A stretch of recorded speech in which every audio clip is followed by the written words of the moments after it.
Hello, and welcome to Wiki-On-Tape. Today, I will be reading about Napoleon. This recording was made on Friday, September 25, 2020 by Wiki-On-Tape v1.2.0. Let's get started.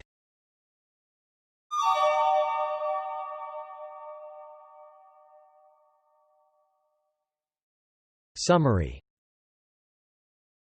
Napoleon Bonaparte, born Napoléon de Buonaparte, by name, Le Corse, or, Le Petit Caporal, was a French statesman and military leader who became notorious as an artillery commander during the French Revolution. He led many successful campaigns during the French Revolutionary Wars and was Emperor of the French as Napoleon I from 1804 until 1814 and again briefly in 1815 during the Hundred Days. Napoleon dominated European and global affairs for more than a decade while leading France against a series of coalitions during the Napoleonic Wars. He won many of these wars and a vast majority of his battles, building a large empire that ruled over much of continental Europe before its final collapse in 1815. He is regarded as one of the greatest military commanders in history, and his wars and campaigns are studied at military schools worldwide. Napoleon's political and cultural legacy has made him one of the most celebrated and controversial leaders in human history. Corsican by birth, Napoleon was born into a relatively modest family of Italian origin a few months after the island was annexed by the Kingdom of France. He was serving as an artillery officer in the French Royal Army when the French Revolution erupted in 1789. He rapidly rose through the ranks of the military, seizing the new opportunities presented by the revolution and becoming a general at age 24. The French Directory eventually gave him command of the Army of Italy after he suppressed the 13 Vendemiaire revolt against the government by royalist insurgents. At age 26, he began his first military campaign against the Austrians and the Italian monarchs aligned with the Habsburgs, winning virtually every battle, conquering the Italian peninsula in a year while establishing sister republics, with local support, and becoming a war hero in France. In 1798, he led a military expedition to Egypt that served as a springboard to political power. He orchestrated a coup in November 1799 and became first consul of the Republic. After the Peace of Amiens in 1802, Napoleon turned his attention to France's colonies. He sold the Louisiana Territory to the United States, and he attempted to restore slavery to the French Caribbean colonies. However, while he was successful in restoring slavery in the Eastern Caribbean, Napoleon failed in his attempts to subdue Saint-Domingue, and the colony that France once proudly boasted of as the «Pearl of the Antilles», became independent as Haiti in 1804. Napoleon's ambition and public approval inspired him to go further, and he became the first emperor of the French in 1804. Intractable differences with the British meant that the French were facing a third coalition by 1805. Napoleon shattered this coalition with decisive victories in the Ulm campaign and a historic triumph over the Russian Empire and Austrian Empire at the Battle of Austerlitz, which led to the dissolution of the Holy Roman Empire. Napoleon formed the Franco-Persian alliance and wanted to re-establish the Franco-Indian alliances with the Muslim Indian Emperor Tipu Sultan by providing a French-trained army during the Anglo-Mysore Wars, with the continuous aim of having an eventual open way to attack the British in India. In 1806, the Fourth Coalition took up arms against him because Prussia became worried about French continental expansion. Napoleon quickly defeated Prussia at the battles of Jena and Auerstedt, then marched his Grande Armée deep into Eastern Europe and annihilated the Russians in June 1807 at the Battle of Friedland. France then forced the defeated nations of the Fourth Coalition to sign the treaties of Tilsit in July 1807, bringing an uneasy peace to the continent. Tilsit signified the high water mark of the French Empire. In 1809, the Austrians and the British challenged the French again during the War of the Fifth Coalition, but Napoleon solidified his grip over Europe after triumphing at the Battle of Wagram in July. Napoleon then occupied the Iberian Peninsula, hoping to extend the continental system and choke off British trade with the European mainland, and declared his brother Joseph Bonaparte the King of Spain in 1808. The Spanish and the Portuguese revolted with British support. The Peninsular War lasted 6 years, featured extensive guerrilla warfare, and ended in victory for the Allies in 1814. The continental system caused recurring diplomatic conflicts between France and its client states, especially Russia. The Russians were unwilling to bear the economic consequences of reduced trade and routinely violated the continental system, enticing Napoleon into another war. The French launched a major invasion of Russia in the summer of 1812. The campaign destroyed Russian cities, but did not yield the decisive victory Napoleon wanted. It resulted in the collapse of the Grande Armée and inspired a renewed push against Napoleon by his enemies. In 1813, Prussia and Austria joined Russian forces in the War of the Sixth Coalition against France. A lengthy military campaign culminated in a large Allied army defeating Napoleon at the Battle of Leipzig in October 1813, but his tactical victory at the minor Battle of Hanau allowed retreat onto French soil. The Allies then invaded France and captured Paris in the spring of 1814, forcing Napoleon to abdicate in April. He was exiled to the island of Elba off the coast of Tuscany, and the Bourbon dynasty was restored to power. Napoleon escaped from Elba in February 1815 and took control of France once again. The Allies responded by forming a seventh coalition which defeated him at the Battle of Waterloo in June. The British exiled him to the remote island of St. Helena in the South Atlantic, where he died 6 years later at the age of 51. Napoleon's influence on the modern world brought liberal reforms to the numerous territories that he conquered and controlled, such as the Low Countries, Switzerland, and large parts of modern Italy and Germany. He implemented fundamental liberal policies in France and throughout Western Europe. His Napoleonic Code has influenced the legal systems of more than 70 nations around the world. British historian Andrew Roberts states, "The ideas that underpin our modern world, meritocracy, equality before the law, property rights, religious toleration, modern secular education, sound finances, and so on, were championed, consolidated, codified and geographically extended by Napoleon. To them he added a rational and efficient local administration, an end to rural banditry, the encouragement of science and the arts, the abolition of feudalism and the greatest codification of laws since the fall of the Roman Empire."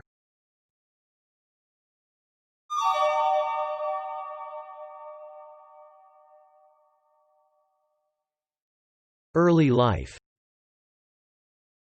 The paternal ancestors of Napoleon, the Buonapartes, descended from a minor Tuscan noble family that emigrated to Corsica in the 16th century, while his maternal ancestors, the Ramolinos, descended from a minor Genoese noble family.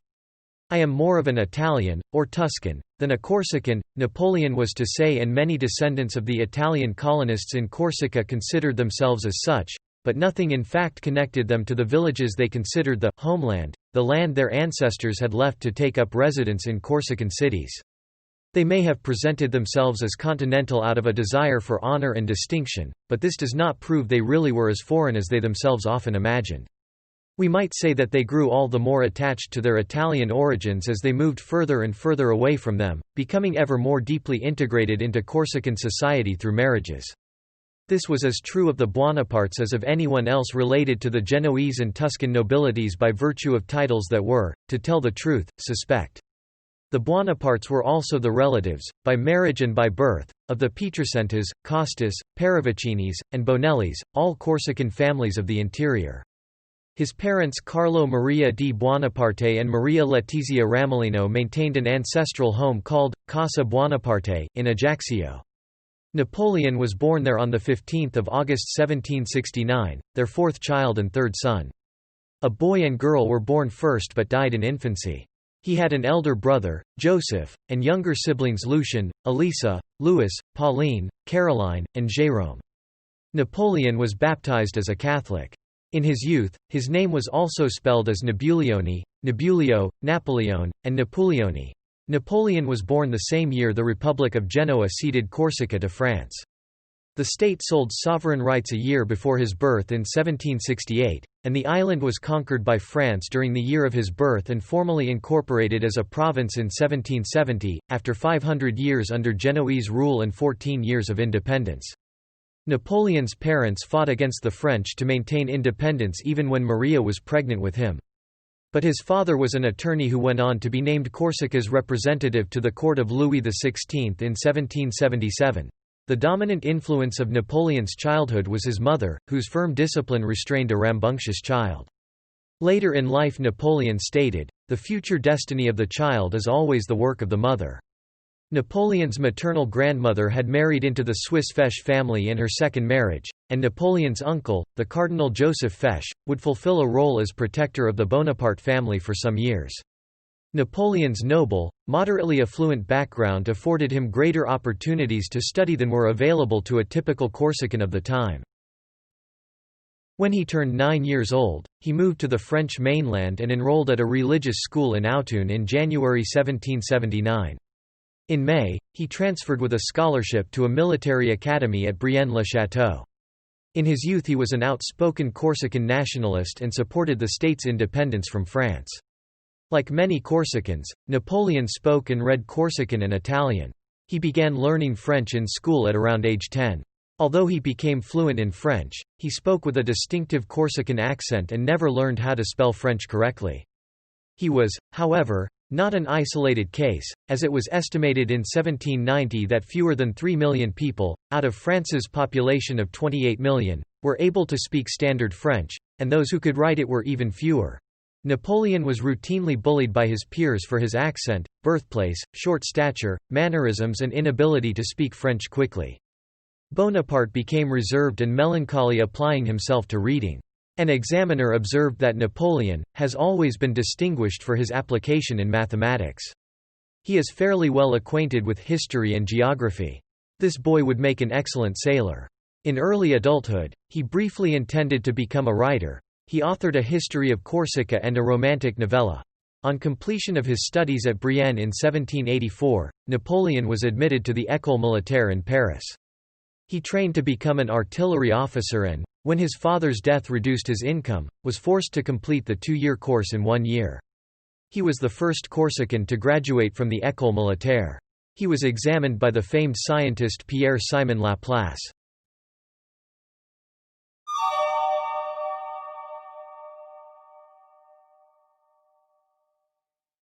Early career.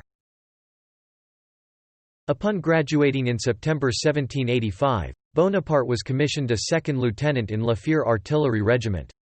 He served in Valence and Auxonne until after the outbreak of the Revolution in 1789. The young man still was a fervent Corsican nationalist during this period and asked for leave to join his mentor Pasquale Paoli, when the latter was allowed to return to Corsica by the National Assembly. Paoli had no sympathy for Napoleon however, as he deemed his father a traitor for having deserted his cause for Corsican independence. He spent the early years of the revolution in Corsica, fighting in a complex three-way struggle among royalists, revolutionaries, and Corsican nationalists. Napoleon, however, came to embrace the ideals of the revolution, becoming a supporter of the Jacobins and joining the pro-French Corsican Republicans who opposed Paoli's policy and his aspirations of secession. He was given command over a battalion of volunteers and was promoted to captain in the regular army in July 1792, despite exceeding his leave of absence and leading a riot against French troops. Napoleon and his commitment to the French Revolution thus came into conflict with Paoli, who had decided to sabotage the Corsican contribution to the Expedition de Sardaigne, by preventing a French assault on the Sardinian island of La Maddalena. Bonaparte and his family were compelled to flee to the French mainland in June 1793 because of the split with Paoli. Although he was born Napoléon di Buonaparte, it was after this that Napoleon began styling himself Napoléon Bonaparte, but his family did not drop the name Buonaparte until 1796. The first known record of him signing his name as Bonaparte was at the age of 27. Siege of Toulon. In July 1793, Bonaparte published a pro-republican pamphlet entitled Le Super de Bécaire, which gained him the support of Augustin Robespierre, younger brother of the revolutionary leader Maximilien Robespierre. With the help of his fellow Corsican Antoine Christophe Salicetti, Bonaparte was appointed artillery commander of the Republican forces at the Siege of Toulon. He adopted a plan to capture a hill where Republican guns could dominate the city's harbor and force the British to evacuate. The assault on the position led to the capture of the city, but during it Bonaparte was wounded in the thigh. He was promoted to brigadier general at the age of 24. Catching the attention of the Committee of Public Safety, he was put in charge of the artillery of France's Army of Italy. Napoleon spent time as inspector of coastal fortifications on the Mediterranean coast near Marseille while he was waiting for confirmation of the Army of Italy post. He devised plans for attacking the Kingdom of Sardinia as part of France's campaign against the First Coalition. Augustin Robespierre and Salicetti were ready to listen to the freshly promoted artillery general. The French army carried out Bonaparte's plan in the Battle of Sorgio in April 1794, and then advanced to seize Ormea in the mountains. From Ormea, they headed west to outflank the Austro-Sardinian positions around Sorge. After this campaign, Augustin Robespierre sent Bonaparte on a mission to the Republic of Genoa to determine that country's intentions towards France. 13 Vendémiaire.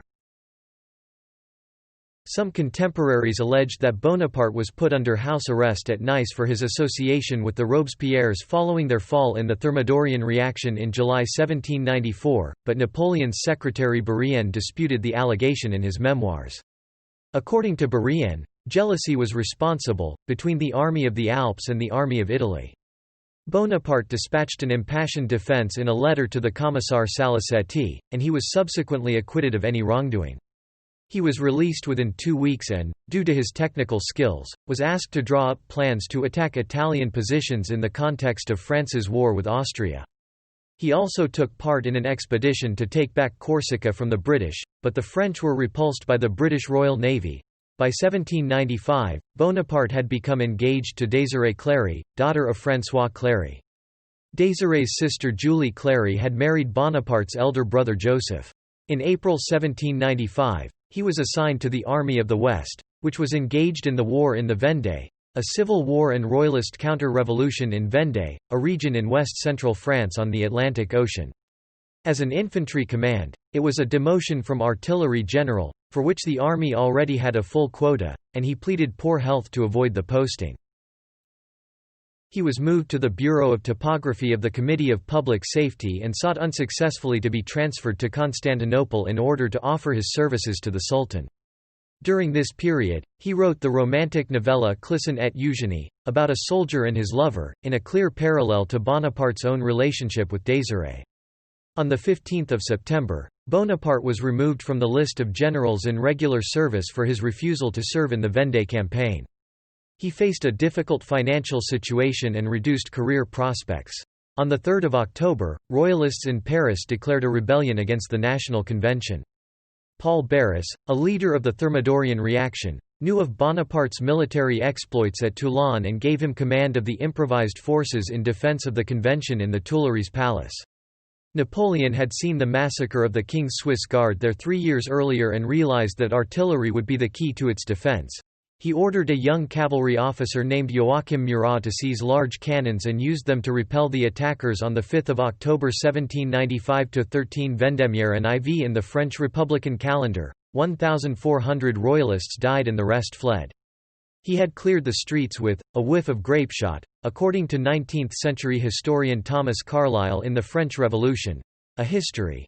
The defeat of the Royalist insurrection extinguished the threat to the convention and earned Bonaparte sudden fame, wealth, and the patronage of the new government, the Directory. Murat married one of Napoleon's sisters, becoming his brother-in-law. He also served under Napoleon as one of his generals. Bonaparte was promoted to commander of the interior and given command of the Army of Italy.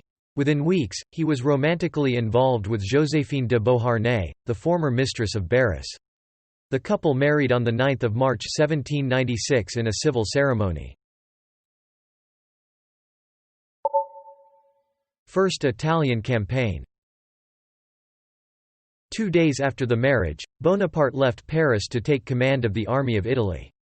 He immediately went on the offensive, hoping to defeat the forces of Piedmont before their Austrian allies could intervene. In a series of rapid victories during the Montenotte campaign, he knocked Piedmont out of the war in 2 weeks. The French then focused on the Austrians for the remainder of the war, the highlight of which became the protracted struggle for Mantua. The Austrians launched a series of offensives against the French to break the siege, but Napoleon defeated every relief effort, scoring victories at the battles of Castiglione, Bassano, Arcole, and Rivoli. The decisive French triumph at Rivoli in January 1797 led to the collapse of the Austrian position in Italy. At Rivoli, the Austrians lost up to 14,000 men while the French lost about 5,000. The next phase of the campaign featured the French invasion of the Habsburg heartlands. French forces in southern Germany had been defeated by the Archduke Charles in 1796, but the Archduke withdrew his forces to protect Vienna after learning about Napoleon's assault. In the first encounter between the two commanders, Napoleon pushed back his opponent and advanced deep into Austrian territory after winning at the Battle of Tarvis in March 1797. The Austrians were alarmed by the French thrust that reached all the way to Leoben, about 100 kilometers from Vienna, and finally decided to sue for peace. The Treaty of Leoben, followed by the more comprehensive Treaty of Campo Formio, gave France control of most of northern Italy and the Low Countries, and a secret clause promised the Republic of Venice to Austria. Bonaparte marched on Venice and forced its surrender, ending 1,100 years of independence. He also authorized the French to loot treasures such as the horses of Saint Mark. His application of conventional military ideas to real-world situations enabled his military triumphs, such as creative use of artillery as a mobile force to support his infantry. He stated later in life, "I have fought 60 battles and I have learned nothing which I did not know at the beginning. Look at Caesar. He fought the first like the last. Bonaparte could win battles by concealment of troop deployments and concentration of his forces on the hinge of an enemy's weakened front. If he could not use his favorite envelopment strategy, he would take up the central position and attack two co-operating forces at their hinge, swing round to fight one until it fled, then turn to face the other." In this Italian campaign, Bonaparte's army captured 150,000 prisoners, 540 cannons, and 170 standards. The French army fought 67 actions and won 18 pitched battles through superior artillery technology and Bonaparte's tactics. During the campaign, Bonaparte became increasingly influential in French politics. He founded two newspapers, one for the troops in his army and another for circulation in France. The Royalists attacked Bonaparte for looting Italy and warned that he might become a dictator. Napoleon's forces extracted an estimated $45 million in funds from Italy during their campaign there, another $12 million in precious metals and jewels. His forces also confiscated more than 300 priceless paintings and sculptures. Bonaparte sent General Pierre Augereau to Paris to lead a coup d'état and purge the Royalists on 4 September, coup of 18 Fructidor. This left Barras and his Republican allies in control again but dependent on Bonaparte, who proceeded to peace negotiations with Austria. These negotiations resulted in the Treaty of Campo Formio, and Bonaparte returned to Paris in December as a hero. He met Talleyrand, France's new foreign minister, who served in the same capacity for Emperor Napoleon, and they began to prepare for an invasion of Britain. Egyptian expedition. After 2 months of planning, Bonaparte decided that France's naval power was not yet strong enough to confront the British Royal Navy. He decided on a military expedition to seize Egypt and thereby undermine Britain's access to its trade interests in India. Bonaparte wished to establish a French presence in the Middle East, linking with Tipu Sultan, the Sultan of Mysore that fought the long-4 Anglo-Mysore Wars during the British invasion of India. Napoleon assured the Directory that, as soon as he had conquered Egypt, he will establish relations with the Indian princes and, together with them, attack the English in their possessions. The Directory agreed in order to secure a trade route to India. In May 1798, Bonaparte was elected a member of the French Academy of Sciences. His Egyptian expedition included a group of 167 scientists, with mathematicians, naturalists, chemists, and geodesists among them. Their discoveries included the Rosetta Stone, and their work was published in the Description de l'Égypte in 1809. En route to Egypt, Bonaparte reached Malta on 9 June 1798, then controlled by the Knights Hospitaller. Grand Master Ferdinand von Hompesch zu Bolheim surrendered after token resistance, and Bonaparte captured an important naval base with the loss of only 3 men. General Bonaparte and his expedition eluded pursuit by the Royal Navy and landed at Alexandria on 1 July. He fought the Battle of Shubra Khit against the Mamluks, Egypt's ruling military caste. This helped the French practice their defensive tactic for the Battle of the Pyramids, fought on 21 July, about 24 kilometers from the pyramids. General Bonaparte's forces of 25,000 roughly equaled those of the Mamluks' Egyptian cavalry. 29 French and approximately 2,000 Egyptians were killed. The victory boosted the morale of the French army. On 1 August 1798, the British fleet under Sir Horatio Nelson captured or destroyed all but 2 French vessels in the Battle of the Nile, defeating Bonaparte's goal to strengthen the French position in the Mediterranean. His army had succeeded in a temporary increase of French power in Egypt, though it faced repeated uprisings. In early 1799, he moved an army into the Ottoman province of Damascus. Bonaparte led these 13,000 French soldiers in the conquest of the coastal towns of Arish, Gaza, Jaffa, and Haifa. The attack on Jaffa was particularly brutal. Bonaparte discovered that many of the defenders were former prisoners of war, ostensibly on parole, so he ordered the garrison and 1,400 prisoners to be executed by bayonet or drowning to save bullets. Men, women, and children were robbed and murdered for 3 days. Bonaparte began with an army of 13,000 men, 1,500 were reported missing, 1,200 died in combat, and thousands perished from disease, mostly bubonic plague. He failed to reduce the fortress of Acre, so he marched his army back to Egypt in May. To speed up the retreat, Bonaparte ordered plague-stricken men to be poisoned with opium. The number who died remains disputed, ranging from a low of 30 to a high of 580. He also brought out 1,000 wounded men. Back in Egypt on 25 July, Bonaparte defeated an Ottoman amphibious invasion at Abukir.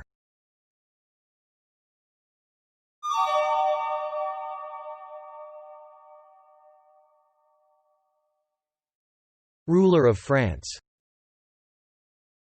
While in Egypt, Bonaparte stayed informed of European affairs.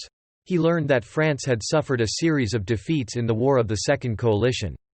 On 24 August 1799, he took advantage of the temporary departure of British ships from French coastal ports and set sail for France, despite the fact that he had received no explicit orders from Paris.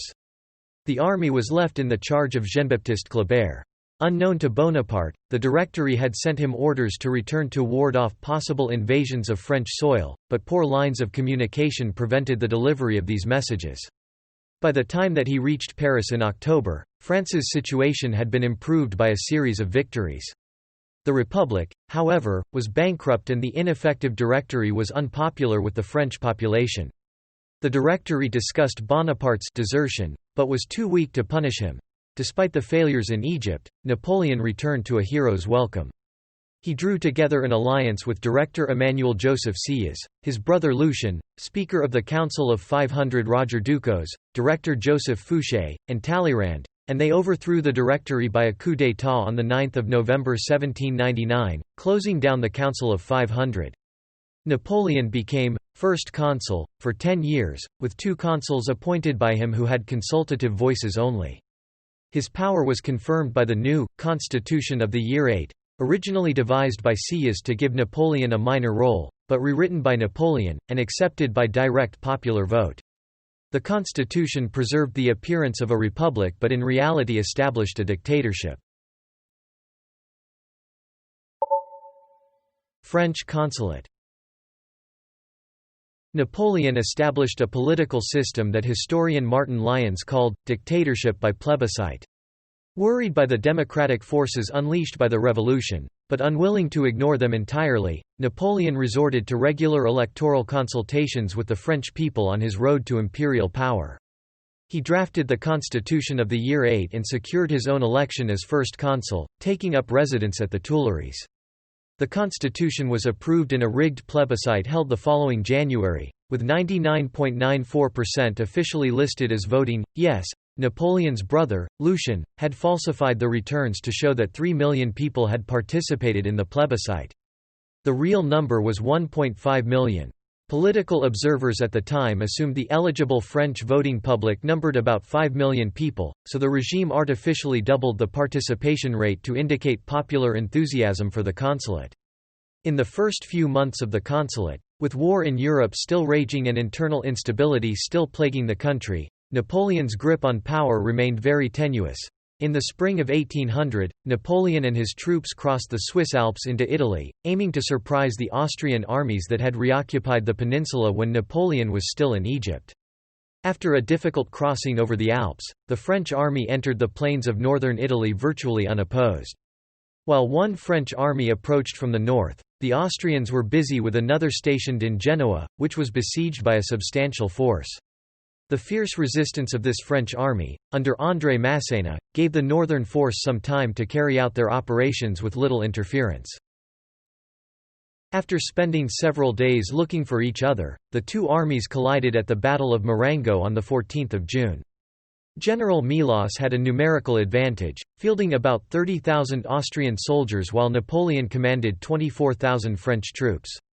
The battle began favorably for the Austrians as their initial attack surprised the French and gradually drove them back. Melas stated that he had won the battle and retired to his headquarters around 3 p.m., leaving his subordinates in charge of pursuing the French. The French lines never broke during their tactical retreat. Napoleon constantly rode out among the troops urging them to stand and fight. Late in the afternoon, a full division under Desaix arrived on the field and reversed the tide of the battle. A series of artillery barrages and cavalry charges decimated the Austrian army, which fled over the Bormida River back to Alessandria, leaving behind 14,000 casualties. The following day, the Austrian army agreed to abandon northern Italy once more with the Convention of Alessandria, which granted them safe passage to friendly soil in exchange for their fortresses throughout the region. Although critics have blamed Napoleon for several tactical mistakes preceding the battle, they have also praised his audacity for selecting a risky campaign strategy, choosing to invade the Italian peninsula from the north when the vast majority of French invasions came from the west, near or along the coastline. As Chandler points out, Napoleon spent almost a year getting the Austrians out of Italy in his first campaign. In 1800, it took him only a month to achieve the same goal. German strategist and Field Marshal Alfred von Schlieffen concluded that Bonaparte did not annihilate his enemy but eliminated him and rendered him harmless, while attaining the object of the campaign, the conquest of North Italy. Napoleon's triumph at Marengo secured his political authority and boosted his popularity back home, but it did not lead to an immediate peace. Bonaparte's brother, Joseph, led the complex negotiations in Luneville and reported that Austria, emboldened by British support, would not acknowledge the new territory that France had acquired. As negotiations became increasingly fractious, Bonaparte gave orders to his general Moreau to strike Austria once more. Moreau and the French swept through Bavaria and scored an overwhelming victory at Hohenlinden in December 1800. As a result, the Austrians capitulated and signed the Treaty of Luneville in February 1801. The treaty reaffirmed and expanded earlier French gains at Campo Formio. Temporary peace in Europe. After a decade of constant warfare, France and Britain signed the Treaty of Amiens in March 1802, bringing the Revolutionary Wars to an end. Amiens called for the withdrawal of British troops from recently conquered colonial territories as well as for assurances to curtail the expansionary goals of the French Republic. With Europe at peace and the economy recovering, Napoleon's popularity soared to its highest levels under the Consulate, both domestically and abroad. In a new plebiscite during the spring of 1802, the French public came out in huge numbers to approve a constitution that made the Consulate permanent, essentially elevating Napoleon to dictator for life. Whereas the plebiscite 2 years earlier had brought out 1.5 million people to the polls, the new referendum enticed 3.6 million to go and vote. There was no secret ballot in 1802 and few people wanted to openly defy the regime. The constitution gained approval with over 99% of the vote. His broad powers were spelled out in the new constitution, Article 1. The French people name, and the Senate proclaims Napoleon Bonaparte first consul for life. After 1802, he was generally referred to as Napoleon rather than Bonaparte. The brief peace in Europe allowed Napoleon to focus on the French colonies abroad. Saint-Domingue had managed to acquire a high level of political autonomy during the Revolutionary Wars, with Toussaint Louverture installing himself as de facto dictator by 1801. Napoleon saw his chance to recuperate the formerly wealthy colony when he signed the Treaty of Amiens. In the 1780s, Saint-Domingue had been France's wealthiest colony, producing more sugar than all the British West Indies colonies put together. However, during the Revolution, the National Convention voted to abolish slavery in February 1794. Under the terms of Amiens, Napoleon agreed to appease British demands by not abolishing slavery in any colonies where the 1794 decree had never been implemented. However, the 1794 decree was only implemented in Saint-Domingue, Guadeloupe and Guyane, and was a dead letter in Senegal, Mauritius, Réunion and Martinique, the last of which had been conquered by the British, who maintained the institution of slavery on that Caribbean island. In Guadeloupe, the 1794 law abolished slavery, and it was violently enforced by Victor Hugo against opposition from slaveholders. However, when slavery was reinstated in 1802, there was a slave revolt by Louis Delgres. The resulting law of 20 May had the express purpose of reinstating slavery in Saint-Domingue, Guadeloupe and French Guiana, and restored slavery throughout the French Empire and its Caribbean colonies for another half a century. While the French transatlantic slave trade continued for another 20 years, Napoleon sent an expedition under his brother-in-law General Leclerc to reassert control over Saint-Domingue. Although the French managed to capture Toussaint Louverture, the expedition failed when high rates of disease crippled the French army, and Jean-Jacques Dessalines won a string of victories, first against Leclerc, and when he died from yellow fever, then against Donatien Marie-Joseph de Vimar, Vicomte de Rochambeau, whom Napoleon sent to relieve Leclerc with another 20,000 men.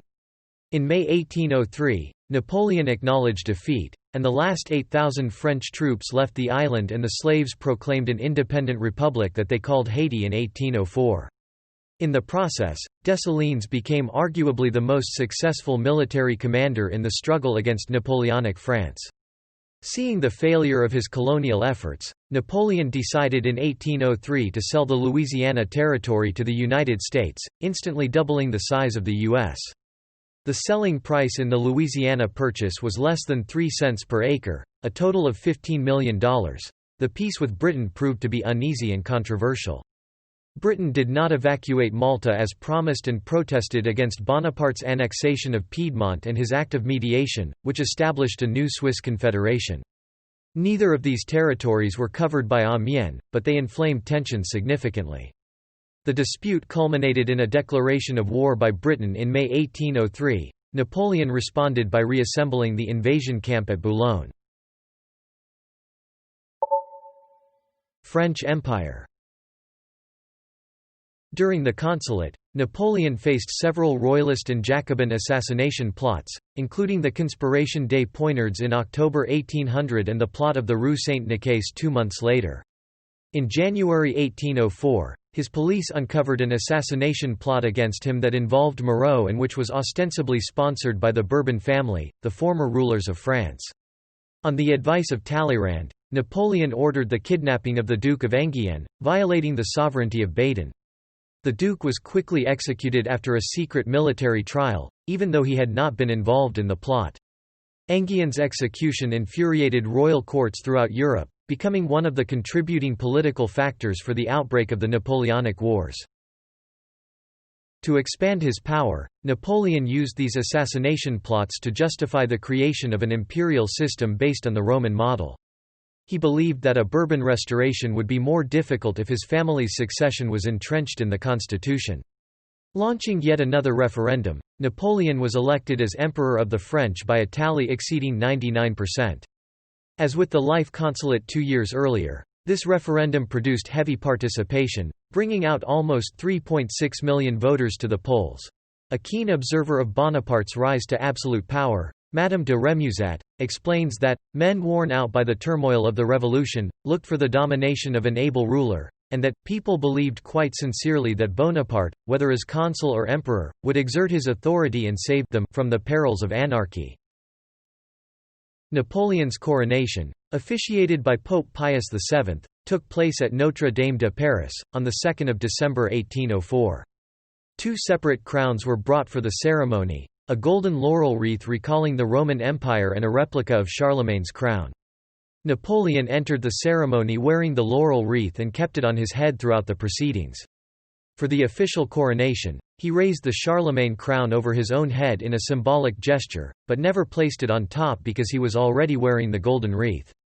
Instead he placed the crown on Josephine's head, the event commemorated in the officially sanctioned painting by Jacques-Louis David. Napoleon was also crowned King of Italy, with the Iron Crown of Lombardy, at the Cathedral of Milan on 26 May 1805. He created 18 marshals of the empire from among his top generals to secure the allegiance of the army on 18 May 1804, the official start of the empire. War of the Third Coalition. Great Britain had broken the Peace of Amiens by declaring war on France in May 1803. In December 1804, an Anglo-Swedish agreement became the first step towards the creation of the Third Coalition. By April 1805, Britain had also signed an alliance with Russia. Austria had been defeated by France twice in recent memory and wanted revenge, so it joined the coalition a few months later. Before the formation of the Third Coalition, Napoleon had assembled an invasion force, the Armée d'Angleterre, around 6 camps at Boulogne in northern France. He intended to use this invasion force to strike at England. They never invaded, but Napoleon's troops received careful and invaluable training for future military operations. The men at Boulogne formed the corps for what Napoleon later called La Grande Armée. At the start, this French army had about 200,000 men organized into 7 corps, which were large field units that contained 36 to 40 cannons each and were capable of independent action until other corps could come to the rescue. A single corps properly situated in a strong defensive position could survive at least a day without support, giving the Grande Armée countless strategic and tactical options on every campaign. On top of these forces, Napoleon created a cavalry reserve of 22,000 organized into 2 cuirassier divisions, 4 mounted dragoon divisions, 1 division of dismounted dragoons, and 1 of light cavalry, all supported by 24 artillery pieces. By 1805, the Grande Armée had grown to a force of 350,000 men, who were well equipped, well trained, and led by competent officers. Napoleon knew that the French fleet could not defeat the Royal Navy in a head-to-head battle, so he planned to lure it away from the English Channel through diversionary tactics. The main strategic idea involved the French Navy escaping from the British blockades of Toulon and Brest and threatening to attack the West Indies.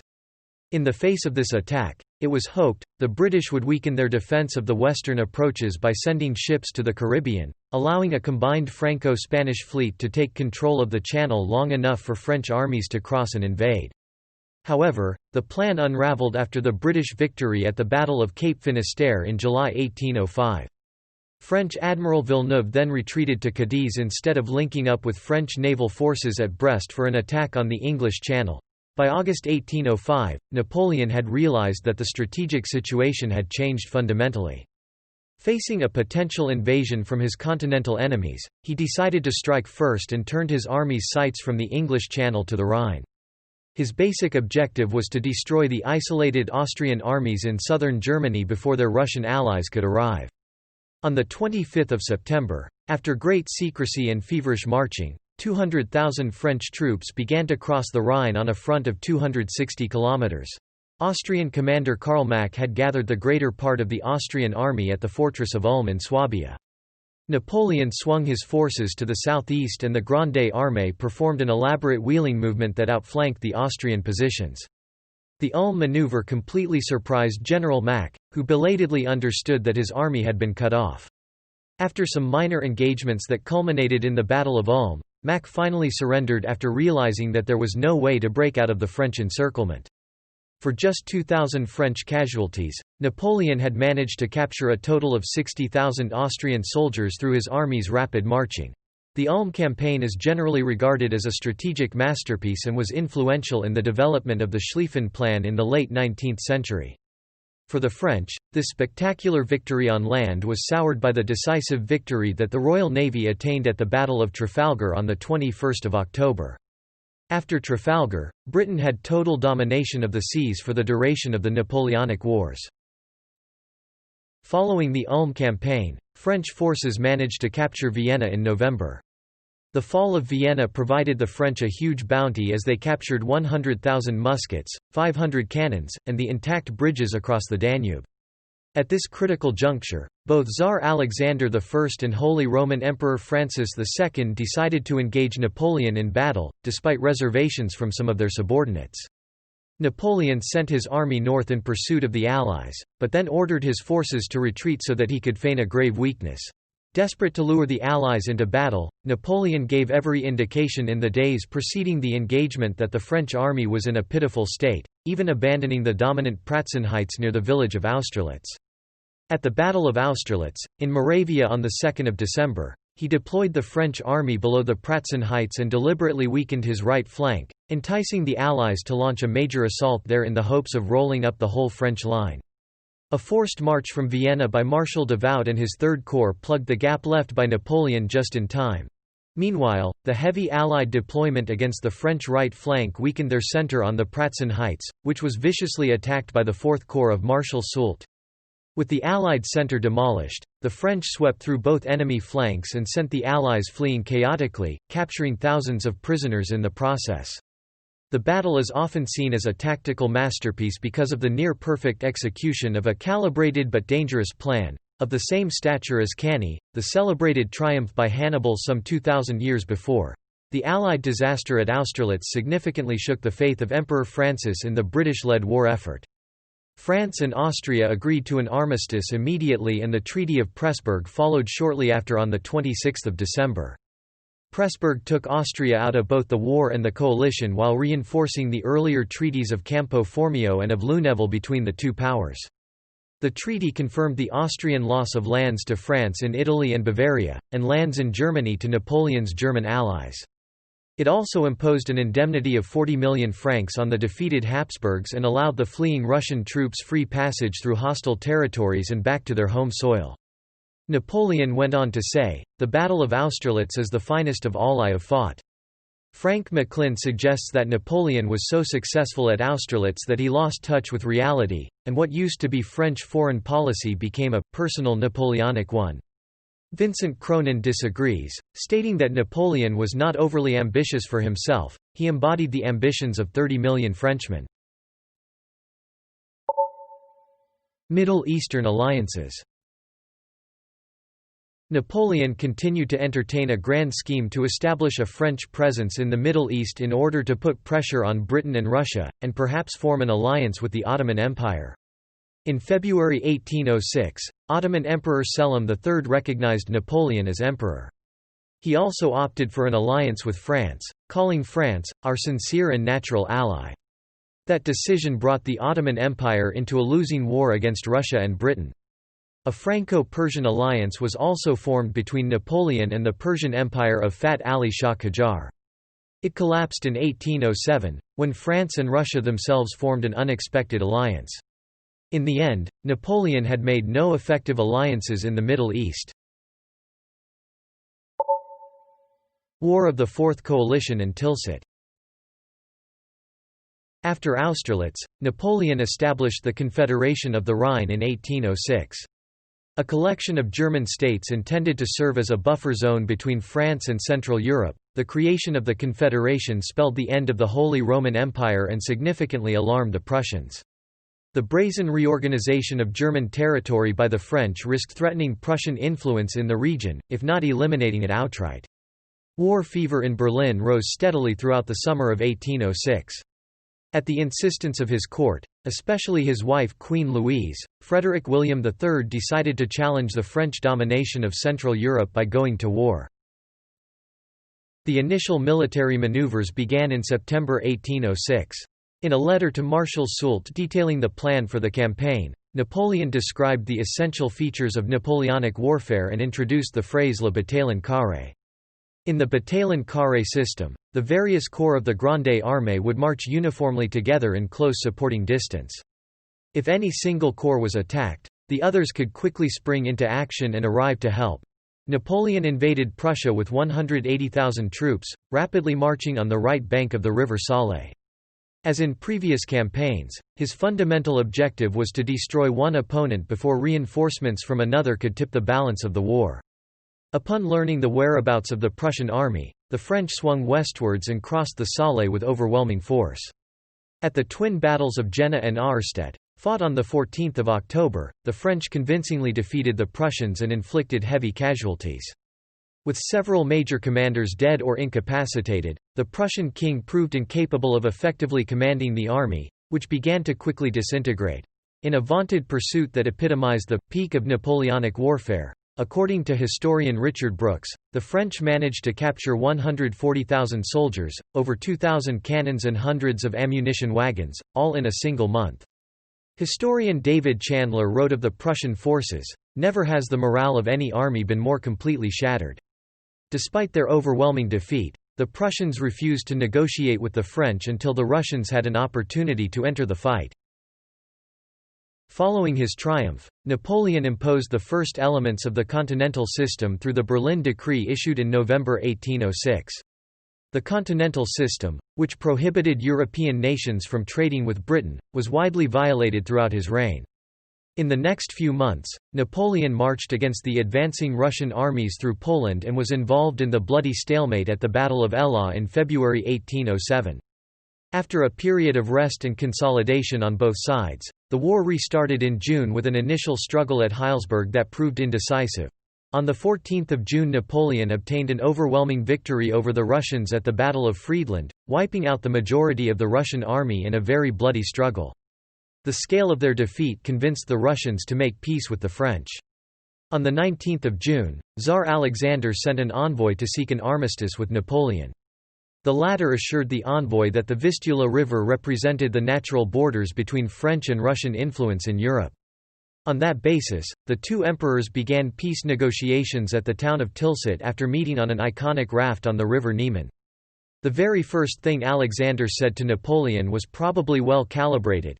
"I hate the English as much as you do." Alexander faced pressure from his brother, Duke Constantine, to make peace with Napoleon. Given the victory he had just achieved, the French emperor offered the Russians relatively lenient terms, demanding that Russia join the Continental System, withdraw its forces from Wallachia and Moldavia, and hand over the Ionian Islands to France. By contrast, Napoleon dictated very harsh peace terms for Prussia, despite the ceaseless exhortations of Queen Louise. Wiping out half of Prussian territories from the map, Napoleon created a new kingdom of 2,800 square kilometers called Westphalia and appointed his young brother Jérôme as its monarch. Prussia's humiliating treatment at Tilsit caused a deep and bitter antagonism which festered as the Napoleonic era progressed. Moreover, Alexander's pretensions at friendship with Napoleon led the latter to seriously misjudge the true intentions of his Russian counterpart, who would violate numerous provisions of the treaty in the next few years. Despite these problems, the treaties of Tilsit at last gave Napoleon a respite from war and allowed him to return to France, which he had not seen in over 300 days. Peninsular War and Erfurt. The settlements at Tilsit gave Napoleon time to organize his empire. One of his major objectives became enforcing the Continental System against the British forces. He decided to focus his attention on the Kingdom of Portugal, which consistently violated his trade prohibitions. After defeat in the War of the Oranges in 1801, Portugal adopted a double-sided policy. At first, John VI agreed to close his ports to British trade. The situation changed dramatically after the Franco-Spanish defeat at Trafalgar. John grew bolder and officially resumed diplomatic and trade relations with Britain. Unhappy with this change of policy by the Portuguese government, Napoleon negotiated a secret treaty with Charles IV of Spain and sent an army to invade Portugal. On 17 October 1807, 24,000 French troops under General Junot crossed the Pyrenees with Spanish cooperation and headed towards Portugal to enforce Napoleon's orders. This attack was the first step in what would eventually become the Peninsular War, a 6-year struggle that significantly sapped French strength. Throughout the winter of 1808, French agents became increasingly involved in Spanish internal affairs, attempting to incite discord between members of the Spanish royal family. On 16 February 1808, secret French machinations finally materialized when Napoleon announced that he would intervene to mediate between the rival political factions in the country. Marshal Murat led 120,000 troops into Spain. The French arrived in Madrid on 24 March, where wild riots against the occupation erupted just a few weeks later. Napoleon appointed his brother, Joseph Bonaparte, as the new King of Spain in the summer of 1808. The appointment enraged a heavily religious and conservative Spanish population. Resistance to French aggression soon spread throughout Spain. The shocking French defeat at the Battle of Bailén in July gave hope to Napoleon's enemies and partly persuaded the French emperor to intervene in person. Before going to Iberia, Napoleon decided to address several lingering issues with the Russians. At the Congress of Erfurt in October 1808, Napoleon hoped to keep Russia on his side during the upcoming struggle in Spain and during any potential conflict against Austria. The two sides reached an agreement, the Erfurt Convention, that called upon Britain to cease its war against France, that recognized the Russian conquest of Finland from Sweden and made it an autonomous Grand Duchy, and that affirmed Russian support for France in a possible war against Austria. To the best of its ability, Napoleon then returned to France and prepared for war. The Grande Armée, under the Emperor's personal command, rapidly crossed the Ebro River in November 1808 and inflicted a series of crushing defeats against the Spanish forces. After clearing the last Spanish force guarding the capital at Somosierra, Napoleon entered Madrid on 4 December with 80,000 troops. He then unleashed his soldiers against Moore and the British forces. The British were swiftly driven to the coast, and they withdrew from Spain entirely after a last stand at the Battle of Corunna in January 1809. Napoleon would end up leaving Iberia in order to deal with the Austrians in Central Europe, but the Peninsular War continued on long after his absence. He never returned to Spain after the 1808 campaign. Several months after Corunna, the British sent another army to the peninsula under the future Duke of Wellington. The war then settled into a complex and asymmetric strategic deadlock where all sides struggled to gain the upper hand. The highlight of the conflict became the brutal guerrilla warfare that engulfed much of the Spanish countryside. Both sides committed the worst atrocities of the Napoleonic Wars during this phase of the conflict. The vicious guerrilla fighting in Spain, largely absent from the French campaigns in Central Europe, severely disrupted the French lines of supply and communication. Although France maintained roughly 300,000 troops in Iberia during the Peninsular War, the vast majority were tied down to garrison duty and to intelligence operations. The French were never able to concentrate all of their forces effectively, prolonging the war until events elsewhere in Europe finally turned the tide in favor of the Allies. After the invasion of Russia in 1812, the number of French troops in Spain vastly declined as Napoleon needed reinforcements to conserve his strategic position in Europe. By 1814, after scores of battles and sieges throughout Iberia, the Allies had managed to push the French out of the peninsula. The impact of the Napoleonic invasion of Spain and ousting of the Spanish Bourbon monarchy in favor of his brother Joseph had an enormous impact on the Spanish Empire. In Spanish America, many local elites formed juntas and set up mechanisms to rule in the name of Ferdinand VII of Spain, whom they considered the legitimate Spanish monarch. The outbreak of the Spanish-American Wars of Independence in most of the empire was a result of Napoleon's destabilizing actions in Spain and led to the rise of strongmen in the wake of these wars. War of the Fifth Coalition and Marie-Louise. After 4 years on the sidelines, Austria sought another war with France to avenge its recent defeats. Austria could not count on Russian support because the latter was at war with Britain, Sweden, and the Ottoman Empire in 1809. Frederick William of Prussia initially promised to help the Austrians, but reneged before conflict began. A report from the Austrian finance minister suggested that the treasury would run out of money by the middle of 1809 if the large army that the Austrians had formed since the Third Coalition remained mobilized. Although Archduke Charles warned that the Austrians were not ready for another showdown with Napoleon, a stance that landed him in the so-called peace party, he did not want to see the army demobilized either. On 8 February 1809, the advocates for war finally succeeded when the imperial government secretly decided on another confrontation against the French. In the early morning of 10 April, leading elements of the Austrian army crossed the Inn River and invaded Bavaria. The early Austrian attack surprised the French. Napoleon himself was still in Paris when he heard about the invasion.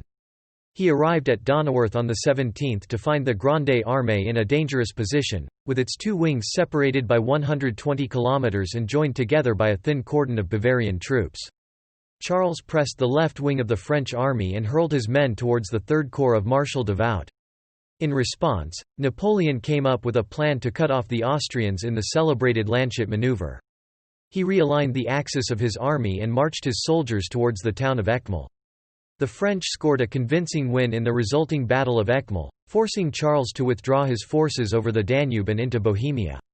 On 13 May, Vienna fell for the second time in 4 years, although the war continued since most of the Austrian army had survived the initial engagements in southern Germany. By 17 May, the main Austrian army under Charles had arrived on the Marchfeld. Charles kept the bulk of his troops several kilometers away from the river bank in hopes of concentrating them at the point where Napoleon decided to cross.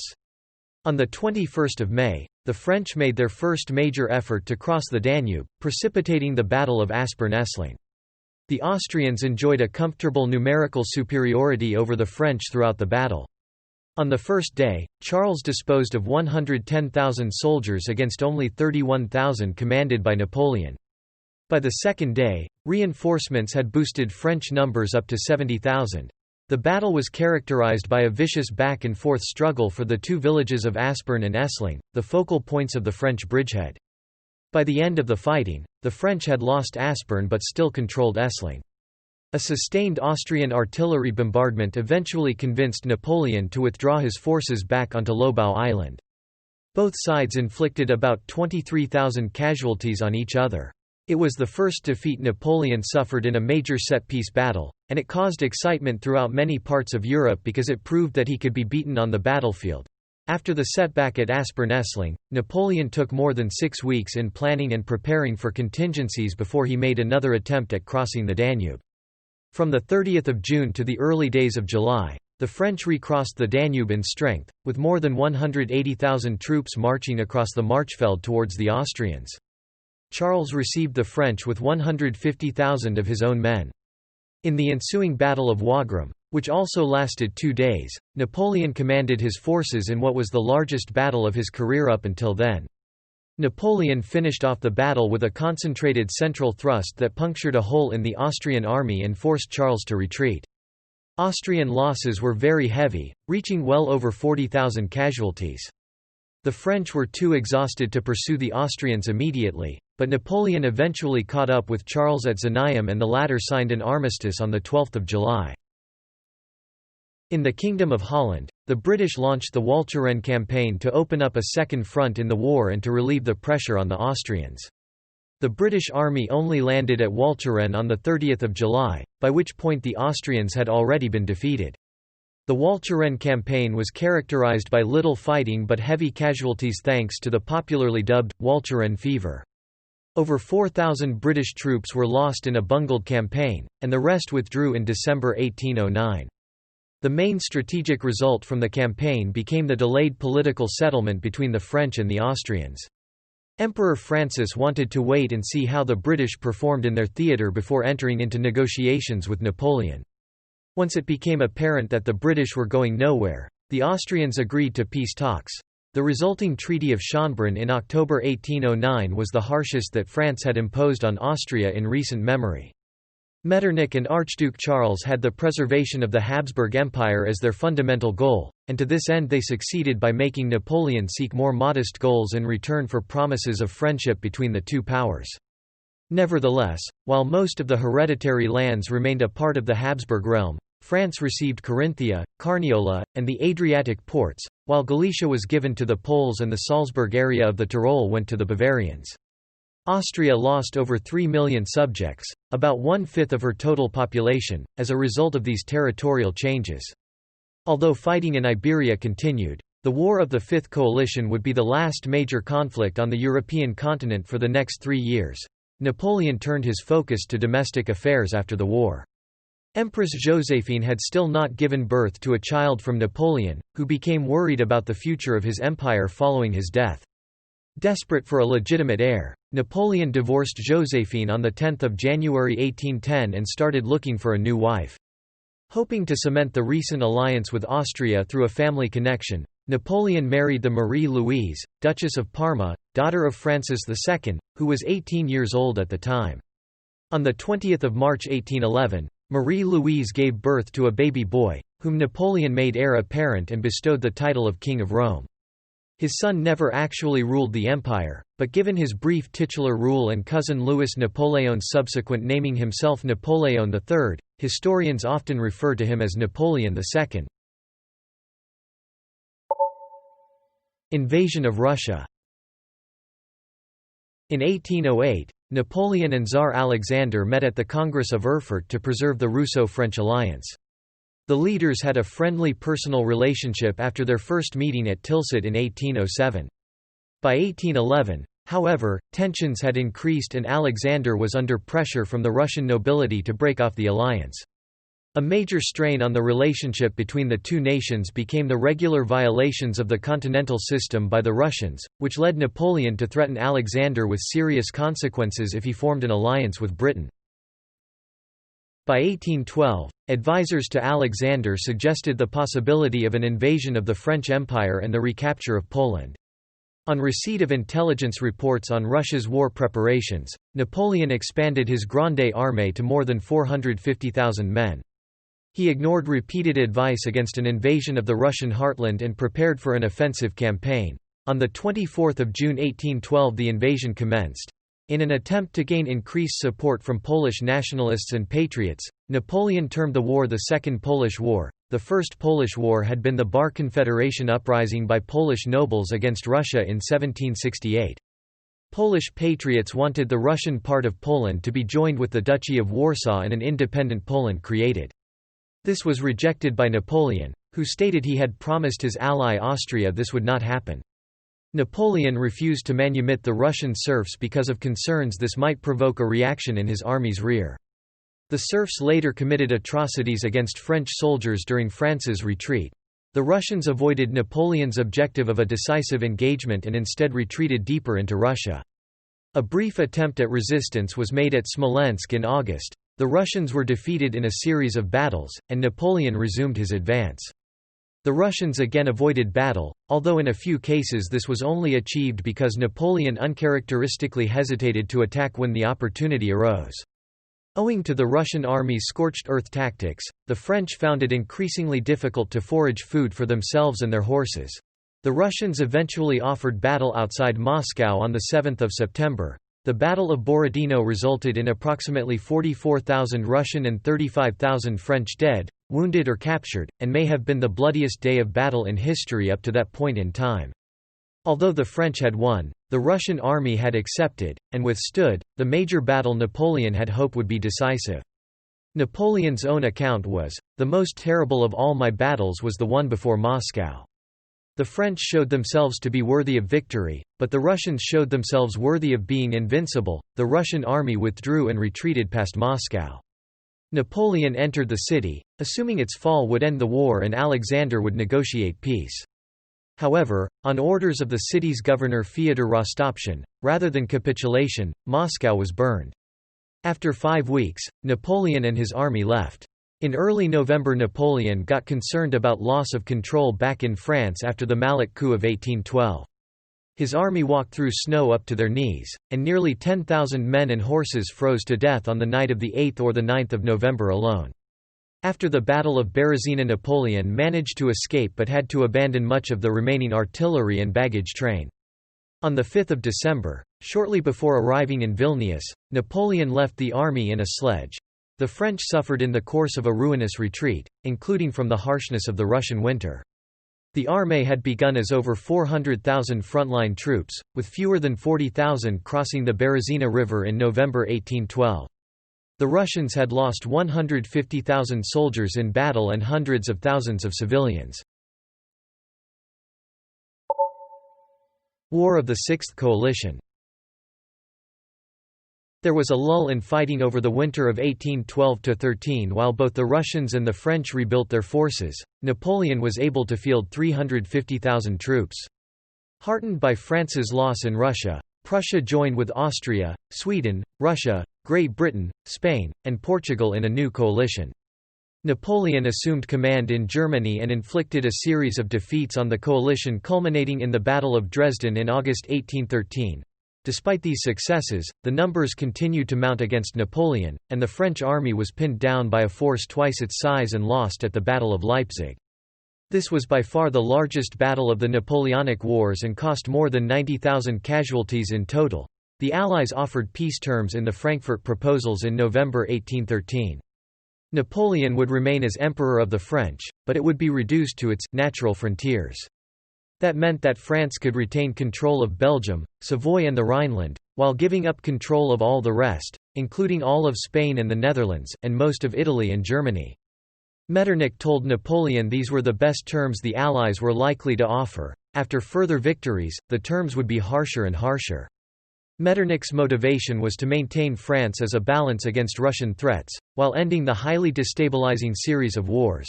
Napoleon, expecting to win the war, delayed too long and lost this opportunity. By December the Allies had withdrawn the offer. When his back was to the wall in 1814, he tried to reopen peace negotiations on the basis of accepting the Frankfurt proposals. The Allies now had new, harsher terms that included the retreat of France to its 1791 boundaries, which meant the loss of Belgium. Napoleon would remain emperor, however he rejected the term. The British wanted Napoleon permanently removed, and they prevailed, but Napoleon adamantly refused. Napoleon withdrew back into France, his army reduced to 70,000 soldiers and little cavalry. He faced more than 3 times as many Allied troops. The French were surrounded, British armies pressed from the south, and other coalition forces positioned to attack from the German states. Napoleon won a series of victories in the 6 Days Campaign, though these were not significant enough to turn the tide. The leaders of Paris surrendered to the coalition in March 1814. On 1 April, Alexander addressed the Sénat Conservateur. Long docile to Napoleon, under Talleyrand's prodding it had turned against him. Alexander told the Senate that the Allies were fighting against Napoleon, not France, and they were prepared to offer honorable peace terms if Napoleon were removed from power. The next day, the Senate passed the Acte de déchéance de l'Empereur, which declared Napoleon deposed. Napoleon had advanced as far as Fontainebleau when he learned that Paris was lost. When Napoleon proposed the army march on the capital, his senior officers and marshals mutinied. On 4 April, led by Ney, the senior officers confronted Napoleon. When Napoleon asserted the army would follow him, Ney replied the army would follow its generals. While the ordinary soldiers and regimental officers wanted to fight on, the senior commanders were unwilling to continue. Without any senior officers or marshals, any prospective invasion of Paris would have been impossible. Bowing to the inevitable, on 4 April Napoleon abdicated in favor of his son, with Marie-Louise as regent. However, the Allies refused to accept this under prodding from Alexander, who feared that Napoleon might find an excuse to retake the throne.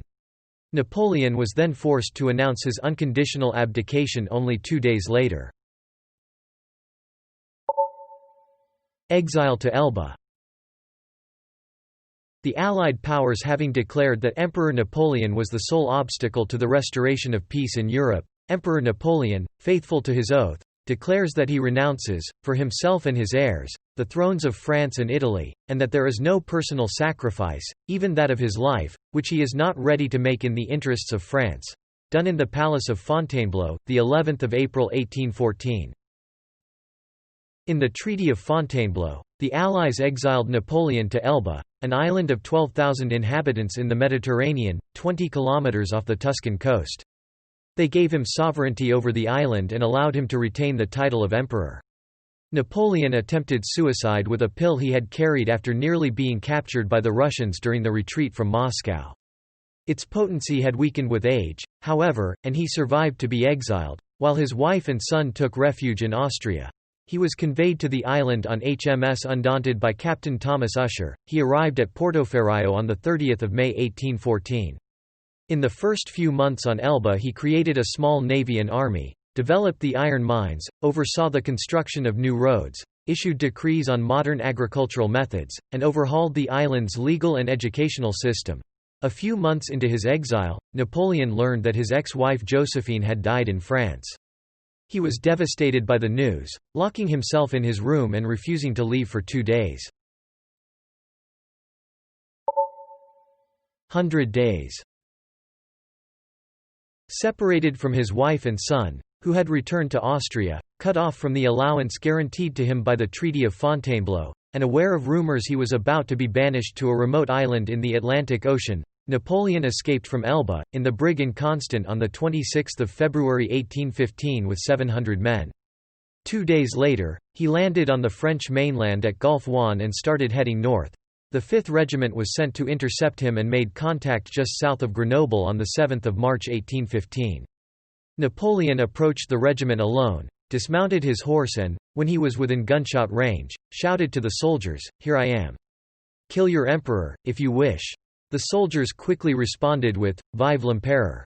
Ney, who had boasted to the restored Bourbon king, Louis XVIII, that he would bring Napoleon to Paris in an iron cage, affectionately kissed his former emperor and forgot his oath of allegiance to the Bourbon monarch. The two then marched together towards Paris with a growing army. The unpopular Louis XVIII fled to Belgium after realizing he had little political support. On 13 March, the powers at the Congress of Vienna declared Napoleon an outlaw. 4 days later, Great Britain, Russia, Austria, and Prussia each pledged to put 150,000 men into the field to end his rule. Napoleon arrived in Paris on 20 March and governed for a period now called the 100 Days. By the start of June the armed forces available to him had reached 200,000, and he decided to go on the offensive to attempt to drive a wedge between the oncoming British and Prussian armies. The French Army of the North crossed the frontier into the United Kingdom of the Netherlands, in modern-day Belgium. Napoleon's forces fought two coalition armies, commanded by the British Duke of Wellington and the Prussian Prince Blücher, at the Battle of Waterloo on 18 June 1815. Wellington's army withstood repeated attacks by the French and drove them from the field while the Prussians arrived in force and broke through Napoleon's right flank. Napoleon returned to Paris and found that both the legislature and the people had turned against him. Realizing his position was untenable, he abdicated on the 22nd of June in favor of his son. He left Paris 3 days later and settled at Josephine's former palace in Malmaison. Even as Napoleon traveled to Paris, the coalition forces swept through France, with the stated intent of restoring Louis XVIII to the French throne. When Napoleon heard that Prussian troops had orders to capture him dead or alive, he fled to Rochefort, considering an escape to the United States. British ships were blocking every port. Napoleon surrendered to Captain Frederick Maitland on HMS Bellerophon on 15 July 1815.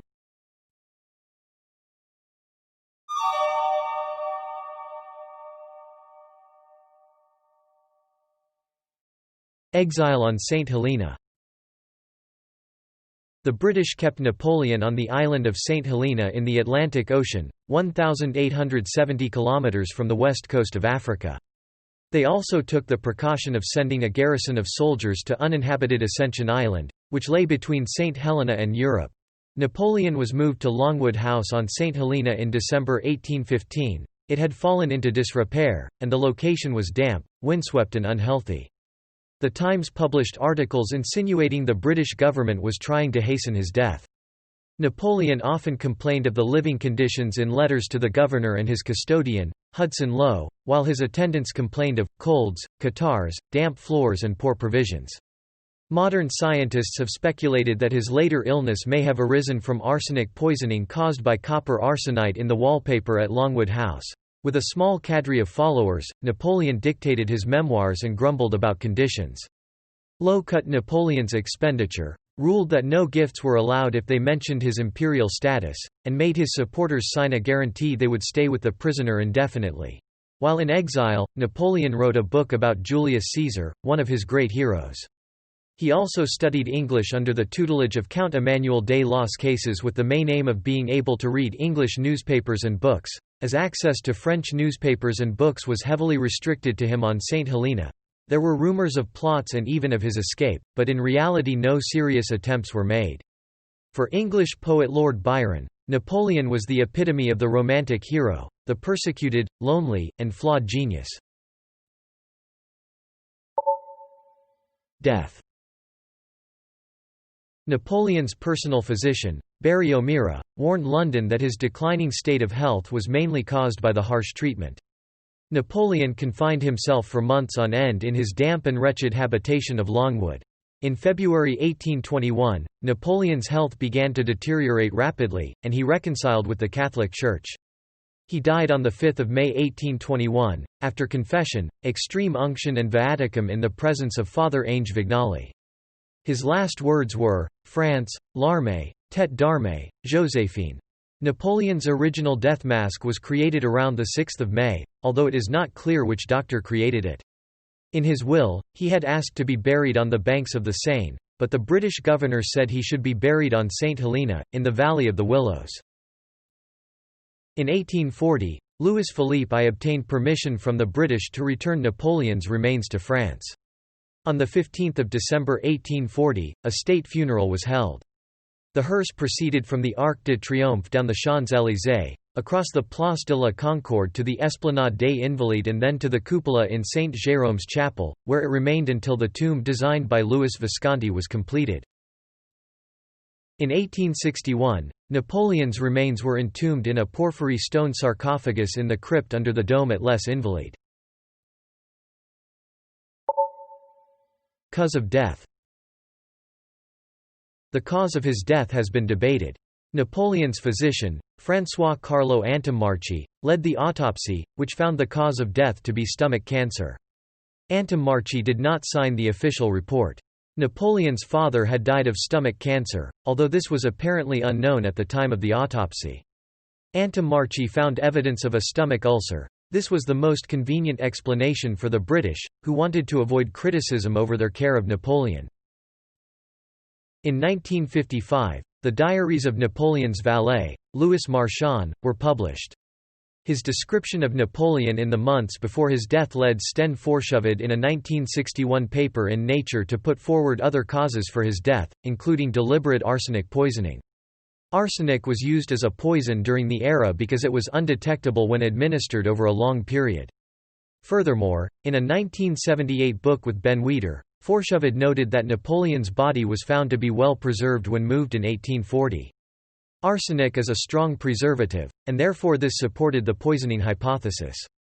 Forshoved and Weider observed that Napoleon had attempted to quench abnormal thirst by drinking large amounts of orgeat syrup that contained cyanide compounds in the almonds used for flavoring.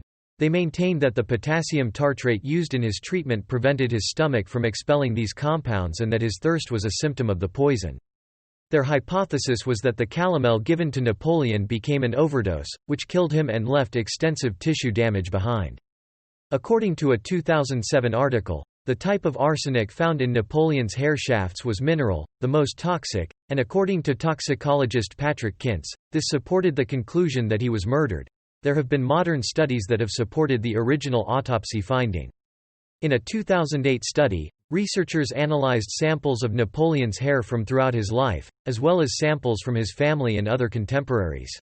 All samples had high levels of arsenic, approximately 100 times higher than the current average. According to these researchers, Napoleon's body was already heavily contaminated with arsenic as a boy, and the high arsenic concentration in his hair was not caused by intentional poisoning. People were constantly exposed to arsenic from glues and dyes throughout their lives. Studies published in 2007 and 2008 dismissed evidence of arsenic poisoning, and confirmed evidence of peptic ulcer and gastric cancer as the cause of death.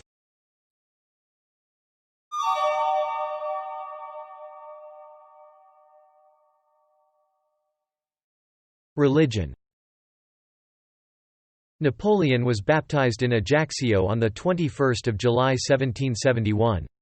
He was raised as a Catholic but never developed much faith.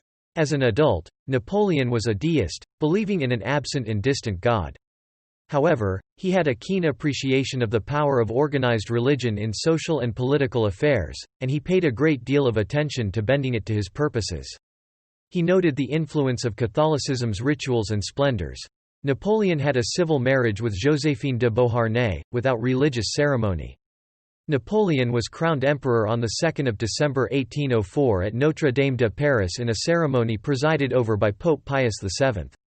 On the eve of the coronation ceremony, and at the insistence of Pope Pius VII, a private religious wedding ceremony of Napoleon and Joséphine was celebrated. Cardinal Fesch performed the wedding.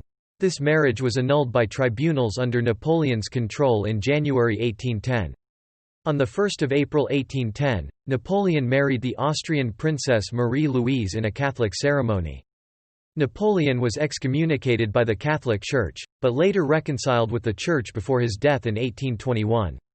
While in exile in St. Helena he is recorded to have said, "I know men, and I tell you that Jesus Christ is not a man." Concordat. Seeking national reconciliation between revolutionaries and Catholics, the Concordat of 1801 was signed on 15 July 1801 between Napoleon and Pope Pius VII. It solidified the Roman Catholic Church as the majority church of France and brought back most of its civil status. The hostility of devout Catholics against the state had now largely been resolved. The Concordat did not restore the vast church lands and endowments that had been seized during the Revolution and sold off. As a part of the Concordat, Napoleon presented another set of laws called the Organic Articles. While the Concordat restored much power to the papacy, the balance of church-state relations had tilted firmly in Napoleon's favor. He selected the bishops and supervised church finances. Napoleon and the Pope both found the Concordat useful. Similar arrangements were made with the Church in territories controlled by Napoleon, especially Italy and Germany. Now, Napoleon could win favor with the Catholics while also controlling Rome in a political sense. Napoleon said in April 1801, "Skillful conquerors have not got entangled with priests. They can both contain them and use them." French children were issued a catechism that taught them to love and respect Napoleon. Arrest of Pope Pius VII. In 1809, under Napoleon's orders, Pope Pius VII was placed under arrest in Italy, and in 1812 the prisoner pontiff was transferred to France, being held in the palace of Fontainebleau. Because the arrest was made in a clandestine manner, some sources describe it as a kidnapping. In January 1813, Napoleon personally forced the Pope to sign a humiliating Concordat of Fontainebleau, which was later repudiated by the pontiff. The Pope was not released until 1814, when the coalition invaded France. Religious emancipation. Napoleon emancipated Jews, as well as Protestants in Catholic countries and Catholics in Protestant countries, from laws which restricted them to ghettos, and he expanded their rights to property, worship, and careers. Despite the anti-Semitic reaction to Napoleon's policies from foreign governments and within France, he believed emancipation would benefit France by attracting Jews to the country given the restrictions they faced elsewhere. In 1806 an assembly of Jewish notables was gathered by Napoleon to discuss 12 questions broadly dealing with the relations between Jews and Christians, as well as other issues dealing with the Jewish ability to integrate into French society. Later, after the questions were answered in a satisfactory way according to the emperor, a Great Sanhedrin was brought together to transform the answers into decisions that would form the basis of the future status of the Jews in France and the rest of the empire Napoleon was building. He stated, "I will never accept any proposals that will obligate the Jewish people to leave France, because to me the Jews are the same as any other citizen in our country. It takes weakness to chase them out of the country, but it takes strength to assimilate them." He was seen as so favorable to the Jews that the Russian Orthodox Church formally condemned him as Antichrist and the enemy of God. 1 year after the final meeting of the Sanhedrin, on 17 March 1808, Napoleon placed the Jews on probation. Several new laws restricting the citizenship the Jews had been offered 17 years previously were instituted at that time. However, despite pressure from leaders of a number of Christian communities to refrain from granting Jews emancipation, within 1 year of the issue of the new restrictions, they were once again lifted in response to the appeal of Jews from all over France. Freemasonry. It is not known for certain if Napoleon was initiated into Freemasonry. As emperor, he appointed his brothers to Masonic offices under his jurisdiction. Louis was given the title of Deputy Grand Master in 1805, Jerome the title of Grand Master of the Grand Orient of Westphalia, Joseph was appointed Grand Master of the Grand Orient de France, and finally Lucien was a member of the Grand Orient of France.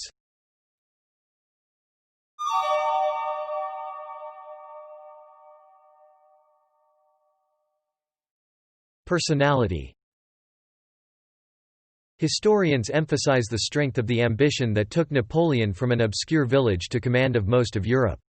In-depth academic studies about his early life conclude that up until age 2, he had a gentle disposition. His older brother, Joseph, frequently received their mother's attention, which made Napoleon more assertive and approval-driven. During his early schooling years he would be harshly bullied by classmates for his Corsican identity and control of the French language. To withstand the stress he became domineering, eventually developing an inferiority complex. George F. E. Roudet stresses his rare combination of will, intellect and physical vigor. In one-on-one situations he typically had a hypnotic effect on people, seemingly bending the strongest leaders to his will. He understood military technology, but was not an innovator in that regard. He was an innovator in using the financial, bureaucratic, and diplomatic resources of France.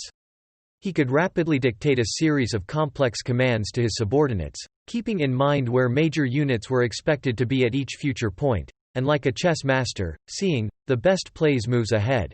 Napoleon maintained strict, efficient work habits, prioritizing what needed to be done. He cheated at cards, but repaid the losses. He had to win at everything he attempted. He kept relays of staff and secretaries at work. Unlike many generals, Napoleon did not examine history to ask what Hannibal or Alexander or anyone else did in a similar situation. Critics said he won many battles simply because of luck. Napoleon responded, "Give me lucky generals," arguing that luck comes to leaders who recognize opportunity and seize it. Dwyer states that Napoleon's victories at Austerlitz and Jena in 1805–06 heightened his sense of self-grandiosity, leaving him even more certain of his destiny and invincibility. "I am of the race that founds empires," he once boasted, deeming himself an heir to the ancient Romans. In terms of influence on events, it was more than Napoleon's personality that took effect. He reorganized France itself to supply the men and money needed for wars. He inspired his men. The Duke of Wellington said his presence on the battlefield was worth 40,000 soldiers, for he inspired confidence from privates to field marshals. He also unnerved the enemy. At the Battle of Auerstedt in 1806, King Frederick William III of Prussia outnumbered the French by 63,000 to 27,000. However, when he was told, mistakenly, that Napoleon was in command, he ordered a hasty retreat that turned into a rout. The force of his personality neutralized material difficulties as his soldiers fought with the confidence that with Napoleon in charge they would surely win.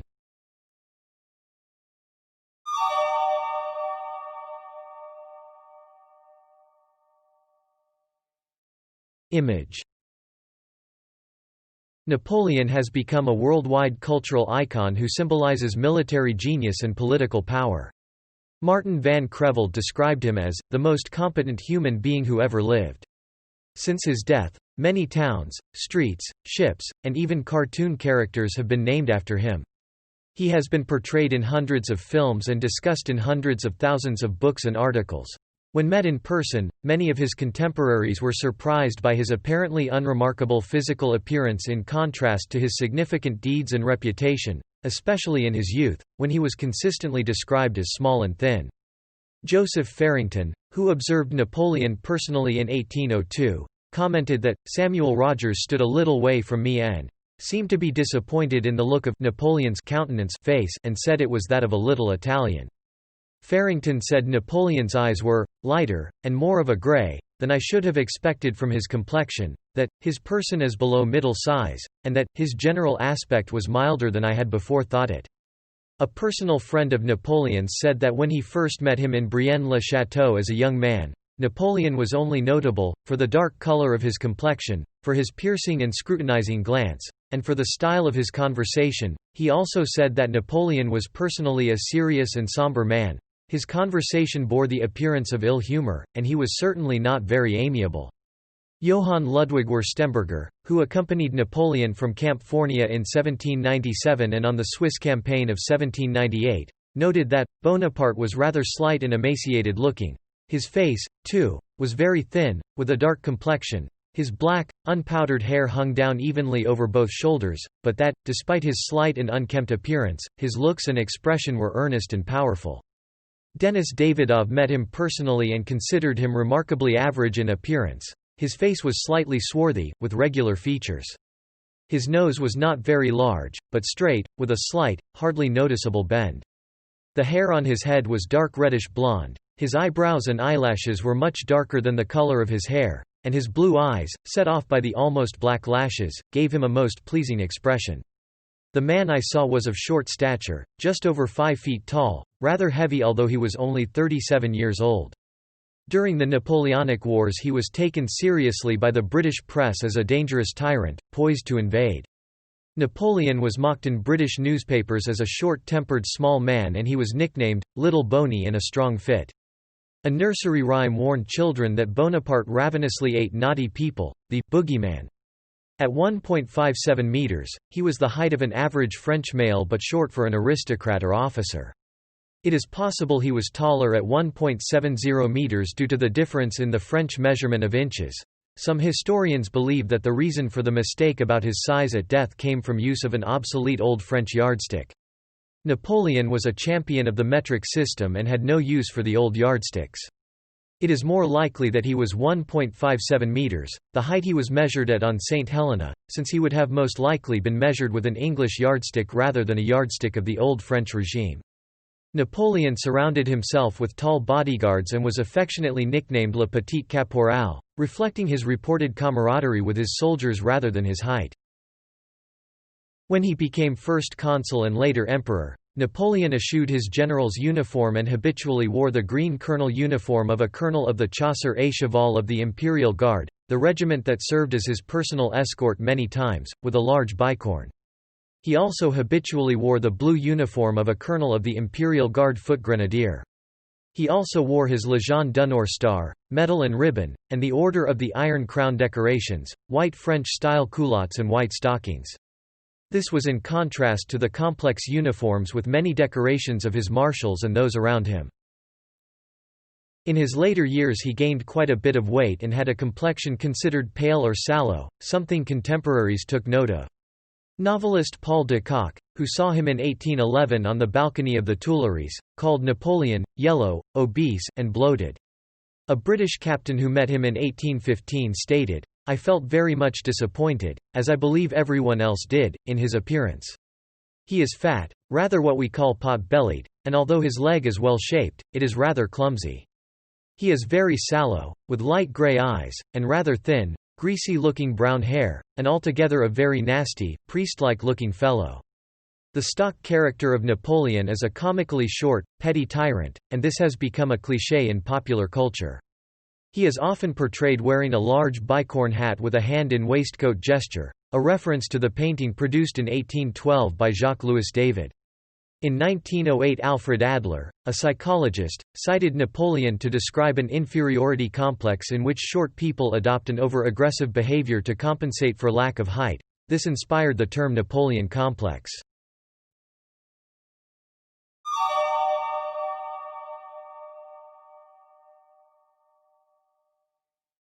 Reforms.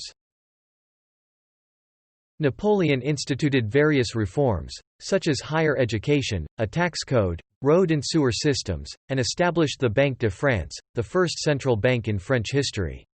He negotiated the Concordat of 1801 with the Catholic Church, which sought to reconcile the mostly Catholic population to his regime. It was presented alongside the Organic Articles, which regulated public worship in France. He dissolved the Holy Roman Empire prior to German unification later in the 19th century. The sale of the Louisiana Territory to the United States doubled the size of the United States.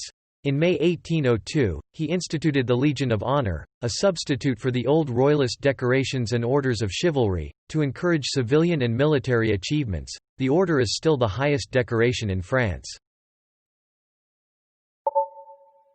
Napoleonic Code. Napoleon's set of civil laws, the Code Civil, now often known as the Napoleonic Code, was prepared by committees of legal experts under the supervision of Jean-Jacques Régis de Cambacérès, the second consul. Napoleon participated actively in the sessions of the Council of State that revised the drafts. The development of the code was a fundamental change in the nature of the civil law legal system with its stress on clearly written and accessible law. Other codes were commissioned by Napoleon to codify criminal and commerce law. A code of criminal instruction was published, which enacted rules of due process. The Napoleonic Code was adopted throughout much of continental Europe, though only in the lands he conquered, and remained in force after Napoleon's defeat. Napoleon said, My true glory is not to have won 40 battles. Waterloo will erase the memory of so many victories. But what will live forever is my civil code. The code influences a quarter of the world's jurisdictions, such as that of in continental Europe, the Americas and Africa. Dieter Langewiesche described the code as a revolutionary project, which spurred the development of bourgeois society in Germany by the extension of the right to own property and an acceleration towards the end of feudalism. Napoleon reorganized what had been the Holy Roman Empire, made up of more than 1,000 entities, into a more streamlined 40-state confederation of the Rhine. This helped promote the German Confederation and the unification of Germany in 1871. The movement toward national unification in Italy was similarly precipitated by Napoleonic rule. These changes contributed to the development of nationalism and the nation-state. Napoleon implemented a wide array of liberal reforms in France and across continental Europe, especially in Italy and Germany, as summarized by British historian Andrew Roberts. The ideas that underpin our modern world, meritocracy, equality before the law, property rights, religious toleration, modern secular education, sound finances, and so on, were championed, consolidated, codified and geographically extended by Napoleon. To them he added a rational and efficient local administration, an end to rural banditry, the encouragement of science and the arts, the abolition of feudalism and the greatest codification of laws since the fall of the Roman Empire. Napoleon directly overthrew remnants of feudalism in much of Western continental Europe. He liberalized property laws, ended seigneurial dues, abolished the Guild of Merchants and Craftsmen to facilitate entrepreneurship, legalized divorce, closed the Jewish ghettos and made Jews equal to everyone else. The Inquisition ended, as did the Holy Roman Empire. The power of church courts and religious authority was sharply reduced and equality under the law was proclaimed for all men. Warfare. In the field of military organization, Napoleon borrowed from previous theorists such as Jacques-Antoine Hippolyte, Comte de Guibert, and from the reforms of preceding French governments, and then developed much of what was already in place. He continued the policy, which emerged from the Revolution, of promotion based primarily on merit. Corps replaced divisions as the largest army units, mobile artillery was integrated into reserve batteries, the staff system became more fluid and cavalry returned as an important formation in French military doctrine. These methods are now referred to as essential features of Napoleonic warfare. Though he consolidated the practice of modern conscription introduced by the Directory, one of the restored monarchy's first acts was to end it. His opponents learned from Napoleon's innovations. The increased importance of artillery after 1807 stemmed from his creation of a highly mobile artillery force, the growth in artillery numbers, and changes in artillery practices. As a result of these factors, Napoleon, rather than relying on infantry to wear away the enemy's defences, now could use massed artillery as a spearhead to pound a break in the enemy's line that was then exploited by supporting infantry and cavalry. McConnachie rejects the alternative theory that growing reliance on artillery by the French army beginning in 1807 was an outgrowth of the declining quality of the French infantry and, later, France's inferiority in cavalry numbers. Weapons and other kinds of military technology remained static through the Revolutionary and Napoleonic eras, but 18th-century operational mobility underwent change. Napoleon's biggest influence was in the conduct of warfare. Antoine-Henri Jomini explained Napoleon's methods in a widely used textbook that influenced all European and American armies. Napoleon was regarded by the influential military theorist Karl von Clausewitz as a genius in the operational art of war, and historians rank him as a great military commander. Wellington, when asked who was the greatest general of the day, answered, "In this age, in past ages, in any age, Napoleon." Under Napoleon, a new emphasis towards the destruction, not just outmaneuvering, of enemy armies emerged. Invasions of enemy territory occurred over broader fronts which made wars costlier and more decisive. The political effect of war increased. Defeat for a European power meant more than the loss of isolated enclaves. Near Carthaginian peaces intertwined whole national efforts, intensifying the revolutionary phenomenon of total war. Metric system. The official introduction of the metric system in September 1799 was unpopular in large sections of French society. Napoleon's rule greatly aided adoption of the new standard not only across France but also across the French sphere of influence. Napoleon took a retrograde step in 1812 when he passed legislation to introduce the measures usuels for retail trade, a system of measure that resembled the pre-revolutionary units but were based on the kilogram and the meter. For example, the livre métrique was 500 grams, in contrast to the value of the livre du roi, 489.5 grams. Other units of measure were rounded in a similar manner prior to the definitive introduction of the metric system across parts of Europe in the middle of the 19th century. Education. Napoleon's educational reforms laid the foundation of a modern system of education in France and throughout much of Europe. Napoleon synthesized the best academic elements from the ancient regime, the Enlightenment, and the Revolution, with the aim of establishing a stable, well-educated and prosperous society. He made French the only official language. He left some primary education in the hands of religious orders, but he offered public support to secondary education. Napoleon founded a number of state secondary schools designed to produce a standardized education that was uniform across France. All students were taught the sciences along with modern and classical languages. Unlike the system during the ancient regime, religious topics did not dominate the curriculum, although they were present with the teachers from the clergy. Napoleon hoped to use religion to produce social stability. He gave special attention to the advanced centers, such as the École Polytechnique, that provided both military expertise and state-of-the-art research in science. Napoleon made some of the first efforts at establishing a system of secular and public education. The system featured scholarships and strict discipline, with the result being a French educational system that outperformed its European counterparts, many of which borrowed from the French system. Criticism. In the political realm, historians debate whether Napoleon was an enlightened despot who laid the foundations of modern Europe, or a megalomaniac who wrought greater misery than any man before the coming of Hitler. Many historians have concluded that he had grandiose foreign policy ambitions. The continental powers as late as 1808 were willing to give him nearly all of his gains and titles, but some scholars maintain he was overly aggressive and pushed for too much, until his empire collapsed. Napoleon ended lawlessness and disorder in post-revolutionary France. He was considered a tyrant and usurper by his opponents. His critics charge that he was not troubled when faced with the prospect of war and death for thousands, turned his search for undisputed rule into a series of conflicts throughout Europe and ignored treaties and conventions alike. His role in the Haitian Revolution and decision to reinstate slavery in France's overseas colonies are controversial and affect his reputation. Napoleon institutionalized plunder of conquered territories. French museums contain art stolen by Napoleon's forces from across Europe. Artifacts were brought to the Musée du Louvre for a Grand Central Museum. His example would later serve as inspiration for more notorious imitators.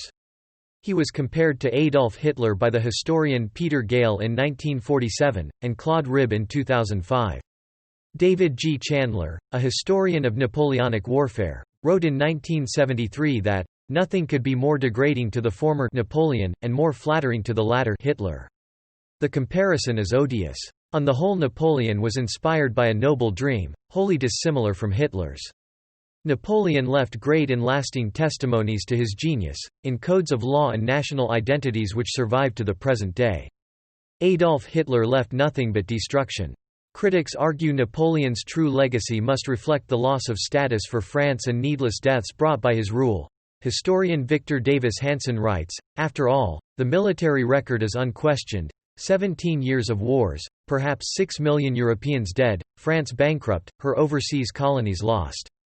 Macklin states that, he can be viewed as the man who set back European economic life for a generation by the dislocating impact of his wars.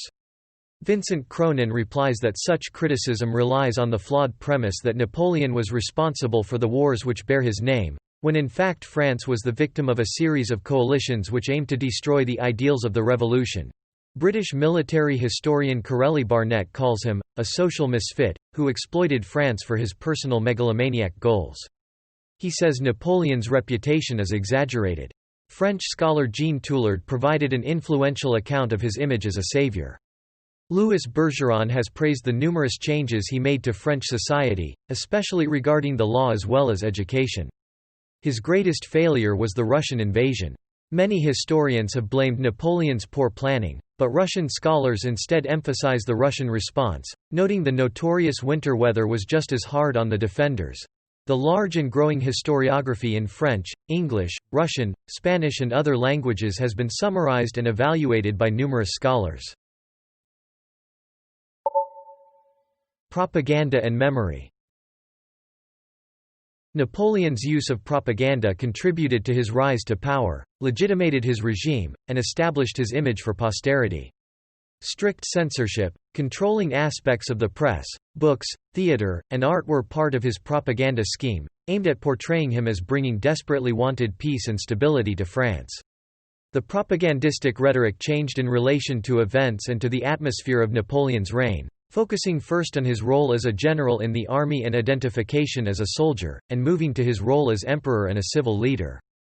Specifically targeting his civilian audience, Napoleon fostered a relationship with the contemporary art community, taking an active role in commissioning and controlling different forms of art production to suit his propaganda goals.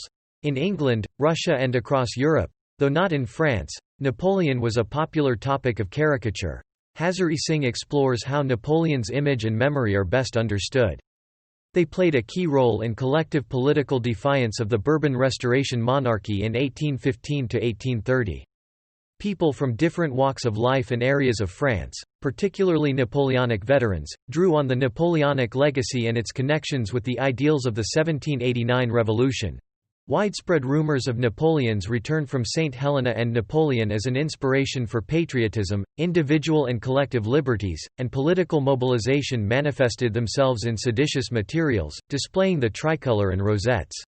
There were also subversive activities celebrating anniversaries of Napoleon's life and reign and disrupting royal celebrations. They demonstrated the prevailing and successful goal of the varied supporters of Napoleon to constantly destabilize the Bourbon regime. Data shows that, following the collapse of militaristic Boulangism in the late 1880s, the Napoleonic legend was divorced from party politics and revived in popular culture. Concentrating on 2 plays and 2 novels from the period, Victorien Sardou's Madame Sans Jean, Maurice Barrès's Les Déracinesses, Edmond Rostand's L'Aiglon, and André de Lorde and Gyp's Napoléonette, data examines how writers and critics of the Belle Époque exploited the Napoleonic legend for diverse political and cultural ends. Reduced to a minor character, the new fictional Napoleon became not a world historical figure but an intimate one, fashioned by individuals' needs and consumed as popular entertainment. In their attempts to represent the emperor as a figure of national unity, proponents and detractors of the Third Republic used the legend as a vehicle for exploring anxieties about gender and fears about the processes of democratization that accompanied this new era of mass politics and culture. International Napoleonic Congresses take place regularly, with participation by members of the French and American military, French politicians and scholars from different countries. In January 2012, the mayor of Montereau-Fault-Yonne, near Paris, the site of a late victory of Napoleon, proposed development of Napoleon's Bivouac, a commemorative theme park at a projected cost of €200 million. Long-term influence outside France. Napoleon was responsible for spreading the values of the French Revolution to other countries, especially in legal reform. Napoleon did not touch serfdom in Russia. After the fall of Napoleon, not only was the Napoleonic Code retained by conquered countries including the Netherlands, Belgium, parts of Italy and Germany, but has been used as the basis of certain parts of law outside Europe including the Dominican Republic, the U.S. state of Louisiana and the Canadian province of Quebec. The memory of Napoleon in Poland is favorable, for his support for independence and opposition to Russia, his legal code, the abolition of serfdom, and the introduction of modern middle-class bureaucracies. Napoleon could be considered one of the founders of modern Germany. After dissolving the Holy Roman Empire, he reduced the number of German states from 300 to less than 50, prior to German unification. A byproduct of the French occupation was a strong development in German nationalism. Napoleon also significantly aided the United States when he agreed to sell the territory of Louisiana for $15 million during the presidency of Thomas Jefferson. That territory almost doubled the size of the United States, adding the equivalent of 13 states to the Union. From 1777 to 2020 inclusive, at least 95 ships associated with the name of the Emperor of the French were identified as an object of intangible heritage. In the 21st century, at least 18 Napoleon ships are operated under the flag of Indonesia, Germany, Italy, Australia, Argentina, India, Netherlands, United Kingdom and France.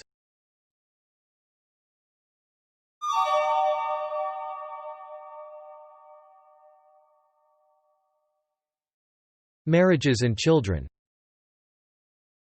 Napoleon married Joséphine in 1796, when he was 26. She was a 32-year-old widow whose first husband, Alexander de Beauharnais, had been executed during the Reign of Terror. 5 days after Alexander de Beauharnais' death, the Reign of Terror initiator Maximilien de Robespierre was overthrown and executed, and, with the help of high-placed friends, Joséphine was freed. Until she met Bonaparte, she had been known as Rose, a name which he disliked. He called her Joséphine instead, and she went by this name henceforth. Bonaparte often sent her love letters while on his campaigns.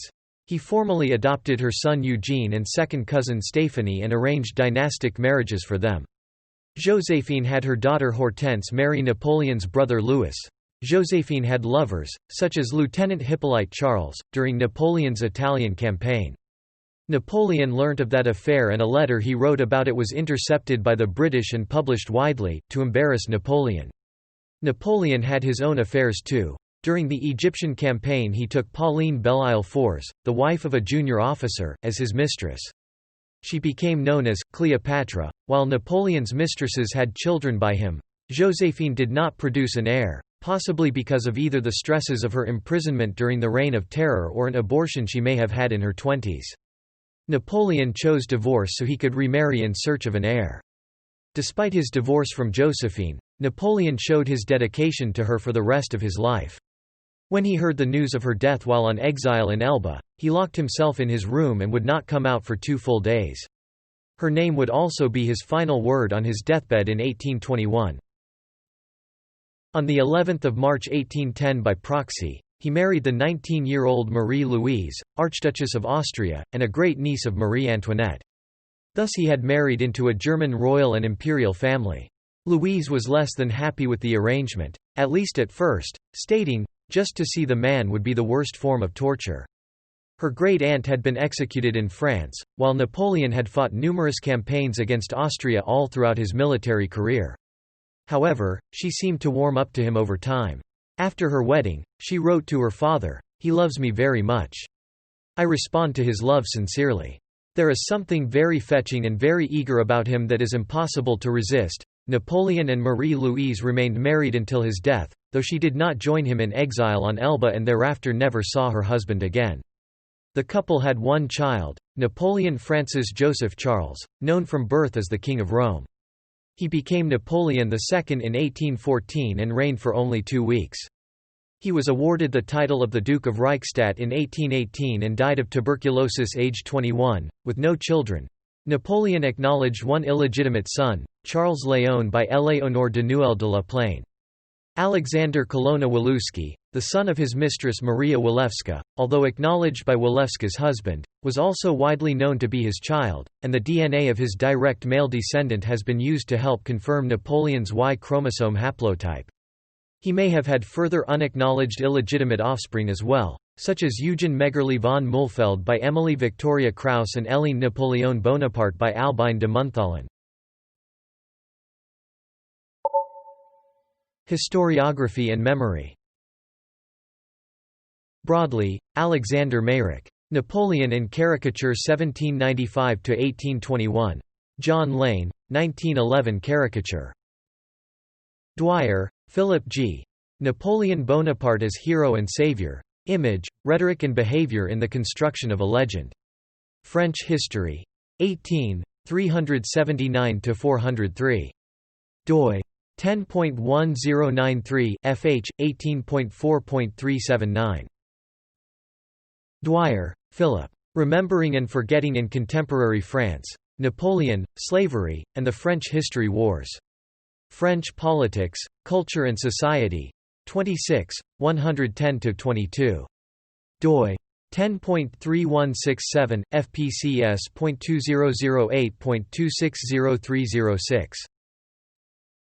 England, Stephen. Napoleon and Hitler. Journal of the Historical Society 6 No. 1 pp.